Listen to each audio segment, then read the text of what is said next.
When I was growing up, way out in the country, in rural Texas, we had horses. It was a small town, and not everyone in the small town had horses. Most of the people who lived out of the town on farms and ranches who bussed in for school, they had horses. But there in town, we had horses just a block away. We had a pasture that was a block wide that was inexpensive for my father to rent to keep the horse. And when I was growing up, I didn't realize how many kids wished they could have a pony. How many kids living in apartments wanted to have a pony in their apartment, and it was just it was a wonderful way to grow up. Today we're talking about strength, the faculty of strength. I'm treating it as a spiritual faculty. And when I say spiritual, I'm not talking about spirits. I'm talking about a faculty that exists for us consciously and unconsciously. It exists for us at our depths of our being. It's a part of who we are. And this aspect that I call strength, it is derived from the earliest life on this planet. It evolved. As soon as there were two organisms on this planet, one of them was going to survive and thrive more than the other one, and it had to do with strength. Only the strong survive is a statement that generally applies to evolution, but it's not always physical strength. Strength takes many forms. It takes the forms of persistence, of stubbornness, of stick-to-itiveness, and of resistance, absolute resistance, emotional resistance. All of those are forms of the faculty of strength. One way we measure strength is in horsepower. So I've used the horse as the symbol today for strength. When I would ride Bitsy, my horse, when I was in 6th grade, I had a saddle. I got a saddle in the 6th grade for Christmas, and got my own reins and my own bridle and everything, and I learned how to do all that. But my favorite thing to do with her was to go to the pasture and just get on her bareback, barefoot and bareback, with just a lead rope. And if my dad had seen me, I would have been in trouble. I would have been retrained in how to be with horses. But Bitsy and I had this relationship. When she was under saddle and bridle, she was quick and she was fast, and she was good at chasing cattle. But when I was on her bareback and barefoot with a lead rope, she would just plod around the pasture. She was making a conscious choice. Making a conscious choice. She would shiver for flies to get rid of the flies, and I could feel her strength. She could have me off of her in a heartbeat. She didn't want to. This was fun for her too. That was under her conscious direction, that shivering for flies. But it's not always under our conscious direction. When we first got, it's not always conscious, let me say that. When we first got Bitsy, she had been the pet of a teenage girl who spoiled her. And so Bitsy was spoiled. And when my dad would take off riding her at first, she would get tired she would decide it's time to go home. And she would turn around on her own, and my dad would try to control her, and she would rear up. And that's dangerous for a rider, to have a horse that's rearing up. So she had to be retrained. We had to train her. She would rear up to turn around and go home. Now, my dad couldn't restrain her physically, couldn't stop her physically. Had to train her. Had to make conscious choices with her strength under the direction of my father. Now, we need to make conscious decisions about our strength under the direction of our higher awareness. Let's call it higher consciousness. If a horse can develop consciousness, a conscious use of its strength, that is, then we can do that too. We can develop a conscious use of our strength. I want to talk about consciousness just a little bit. It's been a while since I did this. Modern consciousness studies as a scientific field of inquiry began in the 1950s. Did you know that? It began in the 1950s with experiments in mind control by the CIA. These experiments what they did, they gave unsuspecting subjects heavy doses of LSD, psilocybin mushrooms, other hallucinogens, and sometimes it was in heavy doses. They were trying to discover something. Well, what was reported from those experiments by the test subjects was an expansion of consciousness that stayed. Some of it. Some of it, I think it kind of made them halfway crazy. They gave them too much. But what was discovered was the expansion of consciousness, and modern consciousness studies started out of that. It led to other fields like neuroscience and others that inform the study of consciousness. Before those experiments, before the 1950s, consciousness was a topic of study, but not in the field of science. It was in the realm of pseudoscience. I've used that phrase before. Now, that's not a put down, although it's heard as a put down in the experience sometimes, especially by the very religious. Pseudoscience is just a way to distinguish, for me, religious beliefs, spiritual beliefs, you might call them, distinguish those from the scientific method and what's been discovered in science. Modern scientific consciousness studies proved that those old metaphysicians were correct in some things. But other things just didn't hold up and don't hold up. It's hard for some to hear, but it's reality, and it's especially a reality for me. For me, it's the scientific methods approach to understanding consciousness that has more credibility today in the 21st century.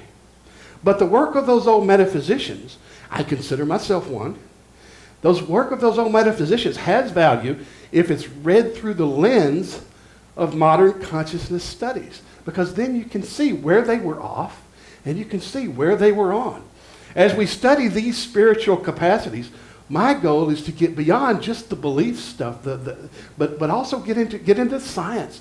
But the structure of these 12 powers, this structure was a work of genius, and that's why we're using these as our structure in these series. My concept is this: we are evolved to spiritual practice. We talked in the first week about meditation, which was the practice for understanding. We meditate because that's what humans do. Every human who has become still and simply stopped thinking for a moment has been meditating. If you stop moving, you stop talking, you stop thinking, and you're not asleep, you're meditating. That's it. Now there are the human practice of meditation has been refined, it's been studied, it's been formatted. There's a lot of ways to do it. But we were evolved to do that. We are also evolved to create mythology. It's what we do. The world's religious texts are mythologies that are formed to pass on wisdom and ideas, to inspire people in one direction or another. And they are useful. They're still pseudoscience, but we think symbolically, and that's why we need mythology.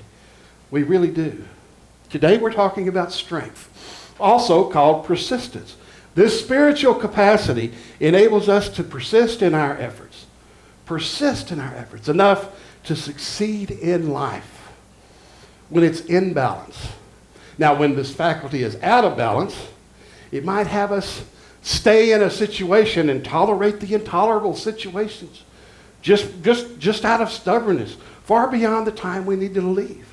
It might have us stick to our guns, stick to our position way too long, beyond the point where relationships are even salvageable. The difference between these might be called persistence versus stubbornness, persistence versus resistance, but they're really all just the same faculty. It's the faculty of strength. There's a story from the mythology of the Jewish people. For our Jewish friends, there's a sacred holiday that begins this evening at sundown. Rosh Hashanah starts tonight at sundown. And we bless all of them. who practice this. There's a story from the Jewish tradition of a man named Samson. You remember the story of Samson? It's one of those familiar mythologies because we've had movies in modern times about this story. He's not just a strong guy in this story. This guy is a judge. He's been an Israelite judge for 20 years. He's an established and accomplished military leader, but he's renowned for his strength. And nobody knows that his strength comes from his hair. Now, if strength really came from hair, I'd be in trouble. Samson, in this story, he violated his sacred vow by revealing the secret of his strength. And he didn't have the strength. He didn't have the mental, emotional strength to keep his vow. So, terrible things happened. Delilah cut his hair while he slept. He lost his strength. All was lost. He was blinded. He was completely helpless.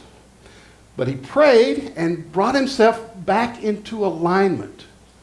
Let's call it mental, emotional, physical. When everything is in alignment, everything kind of flows. He brought himself into alignment, became strong again physically in the story, strong again spiritually, strong enough spiritually to know that he needed to sacrifice himself in order to bring everything back around into balance. It's just a teaching story. And it was parts of it were created as strong warnings, which the Old Testament always is. It's always shaking its finger at you like that, right? Yeah, but that's just the way it's written. We have the same tendencies that Samson does. We can lose our faculty of strength. We can become too persistent, too stubborn, if you will, and we do it all the time. Strength is my favorite topic, though, to talk about metaphysical malpractice. Because we have a tendency, we humans have a tendency, to diagnose others when they don't do whatever we want. We'll try to figure out what's wrong with them. What can we give them? What can we ask of them? When someone is using the faculty of strength and we like what they're doing, we call that persistence. When somebody is using the faculty of strength and we don't like what they're doing, we call it stubbornness. But it's just the same thing. It's just that the difference is we don't like it. That's how useless it is to try to diagnose other people. But distinguishing these for ourselves is vital. Am I out of balance in the faculty of strength if I'm standing strong in something? We can't distinguish the difference for another person, but we must be able to distinguish for ourselves. And that requires a practice I'm going to call soul searching. Any fans of Star Trek, the Next Generation? Yeah, I'm a fan of that show. There's a group of people in this imaginary world, in this science fiction world, called the Borg. The Borg will tell you that resistance is futile. There's no point in resisting. In other words, there's no strength stronger than us. Well, resistance has its place. Resistance has its place. It's a perfectly valid use of strength when someone's trying to force us, when something is trying to force us. When a group of people has been kept down by society in some way, in any way, the fact that the resistance has to take place. We can see that in our world right now. And resistance has power. Well, the Borg have only an awareness of the collective, of the group consciousness. They don't have any understanding of themselves as individuals or as an individual consciousness. Strength helps us distinguish ourselves. For example, if mom says to take the trash out right now and a teen sits for another 10 minutes before taking the trash out, this is a teen establishing himself as an individual, herself as an individual. It's an absolutely necessary stage of life. Absolutely necessary stage for children. We have a 2-year-old in our house. You want to see stubbornness. I can show you stubbornness in our household.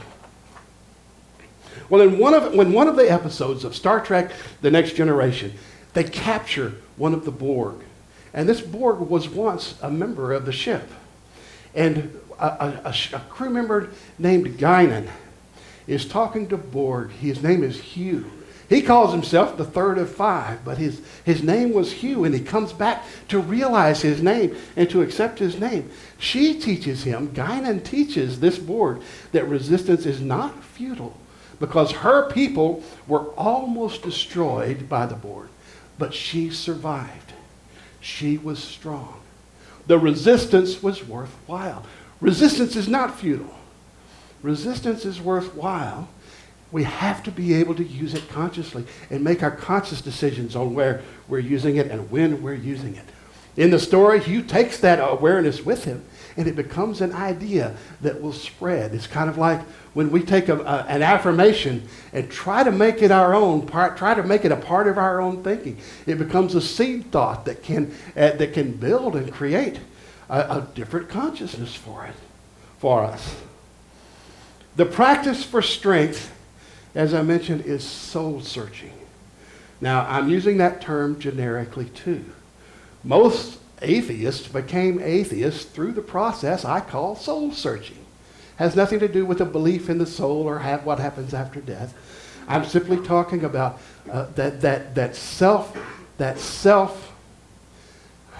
examination that we need to undertake from time to time. Other practices are involved in the faculty of strength, but knowing when to persist and when to move on is a spiritual skill. It requires a deep search of one's own consciousness, a deep evaluation of our own motivations, if you will. Soul searching doesn't require a religion even. All people do it at one time or another, and that means we're evolved to soul searching. If only half the people on the planet did it, the other half of the people that didn't, you could call it cultural. You could call it many other things.